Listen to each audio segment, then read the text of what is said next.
Bonjour, bienvenue à toi dans ce numéro inaugural de Meredith ce livre, hem, qui sera consacré à mes lectures, heu, à des analyses, à des masterclass, tu as vu dans le descriptif. Si ce format se plaît, surtout n'hésite pas à t'abonner, et à surtout à interagir avec nous.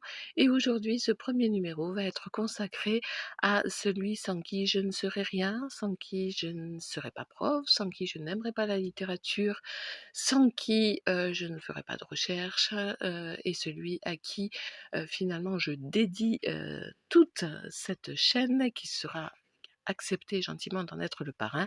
J'ai nommé Dracula.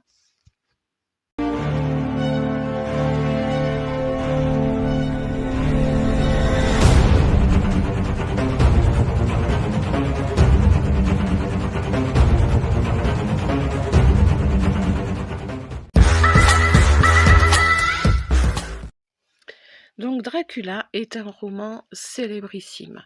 Hem, on dit que, dans le monde, il se vend autant, de romans de Dracula, que de bibles, c'est dire son succès. Alors les chiffres ne sont absolument ni vérifiables ni vérifiés, mais c'est simplement pour insister sur la notoriété, de l'œuvre. Pourtant, pour avoir fait plusieurs lectures communes, pour l'avoir, fait en cours avec, certains de mes étudiants, il s'avère que, Dracula finalement quand on le lit, certains sont déçus parce que on s'attend à ce que ce soit un roman d'horreur, on s'attend à ce que ça fasse peur et c'est pas le cas.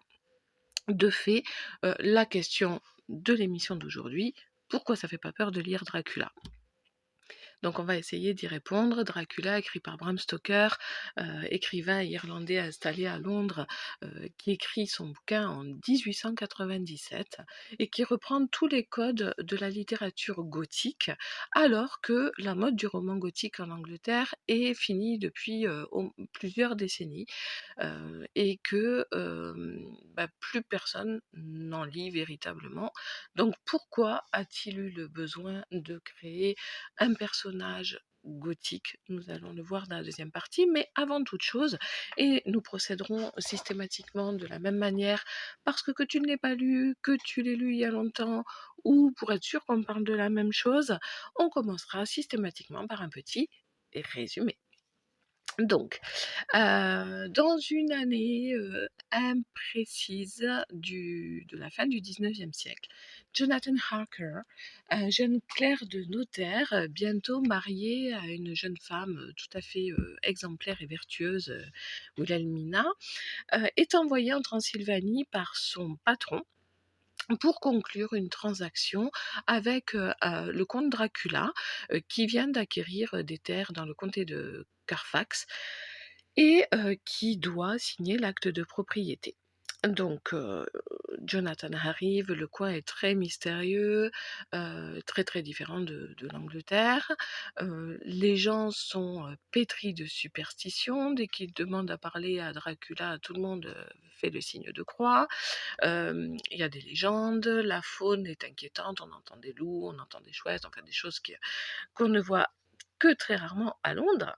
Et toutes ces choses-là vont heurter, le pragmatisme protestant de, notre jeune héros Jonathan, qui ne comprend pas pourquoi, tout ce mystère autour, de son client. Donc il fait la connaissance, du comte Dracula qui, se montre très bienveillant, très accueillant, un petit peu bizarre, mais on va mettre ça sur le coup de l'effet culturel, hein, ils ne sont pas, de la même culture. Et donc malgré cet accueil, qui aussi chaleureux qu'il puisse être, Jonathan va vite comprendre que, il est prisonnier du comte et il va observer des choses qui vont, très dangereusement, ébranler, sa raison. Donc il va finir par s'échapper et Dracula, lui, va rejoindre l'Angleterre dans un navire qui s'appelle le Déméter et il va être accompagné de caisses avec, de la terre, de son pays, chose qui est très importante dans le roman. Donc arrivé, sur les plages de Whitby, il va, rencontrer, sans se faire voir, Lucie et Mina. qui sont amis, et il va jeter son dévolu sur Lucie. Lucie, Lucie Westenra, qui est une jeune femme un peu frivole, qui aime avoir des prétendants et qui là est entourée de 5 gentlemen, dont un américain, qui la demandent tous en mariage.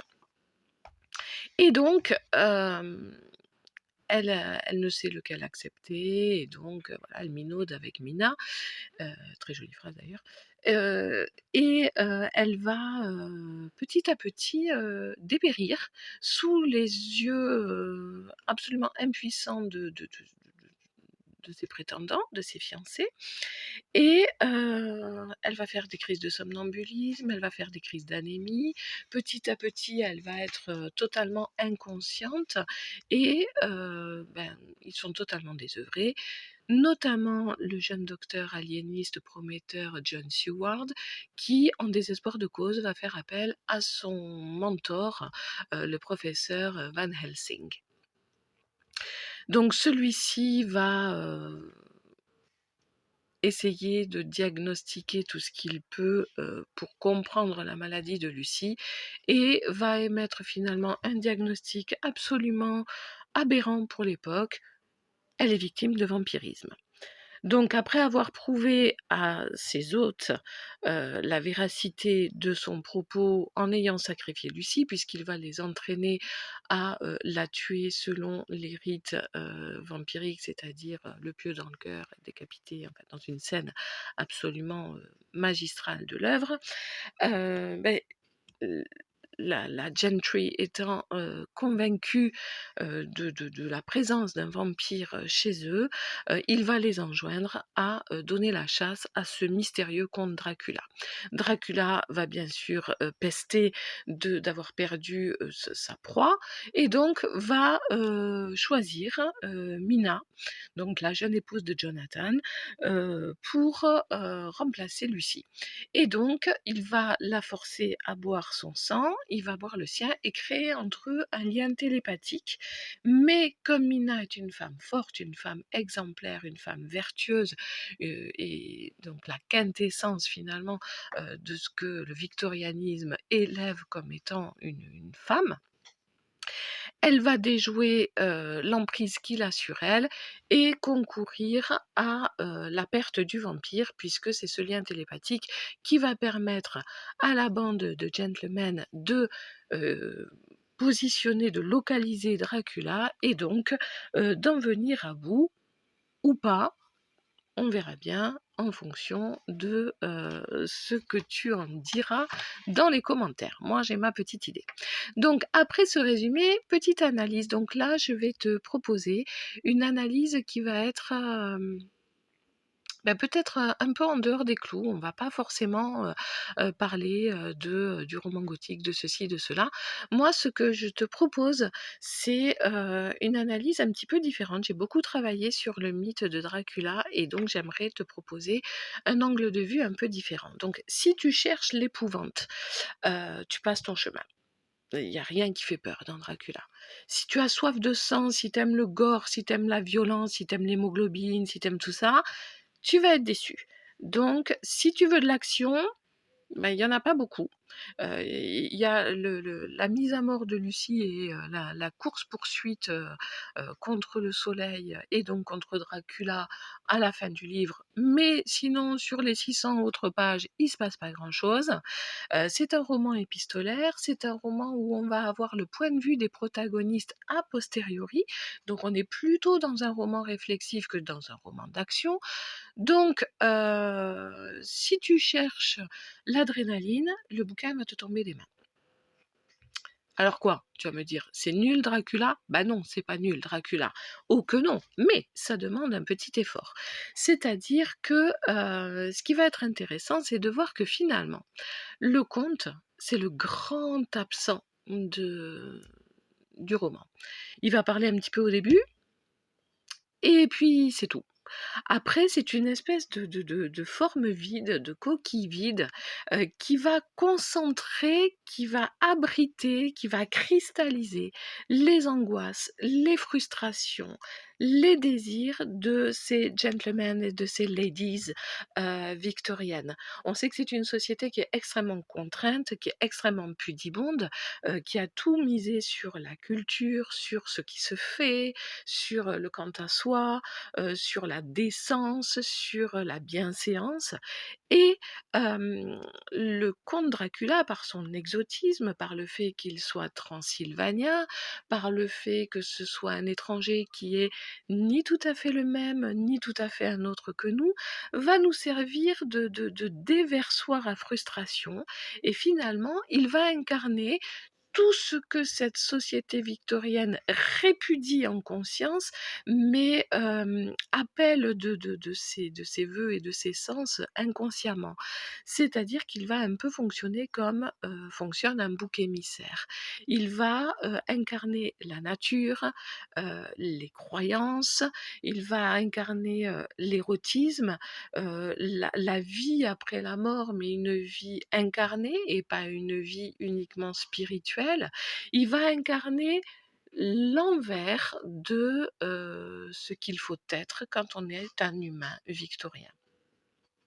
Alors c'est curieux hein, qu'un non-mort, undead, comme l'appelle l'auteur, qu'un non-mort symbolise la pulsion de vie. C'est tout à fait, sans mauvais jeu de mots, un oxymore.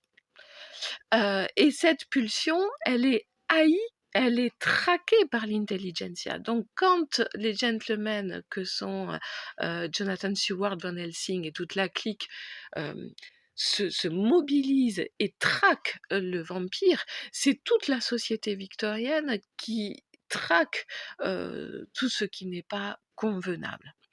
Donc le vampire, c'est une espèce de bouc émissaire. Et si Stoker jette ici les bases du mythe, il va finalement permettre à tout un tas d'autres écrivains, hein, que ce soit Anne Rice, que ce soit même peut-être Stephanie Meyer, mais bon ça, voilà, mais aussi dans des séries comme True Blood, dans des séries comme Being Human, et puis même dans la mini-série Dracula, là, qui est sur Netflix, qu'on a eu récemment et qui est très bien faite et que je vous conseille.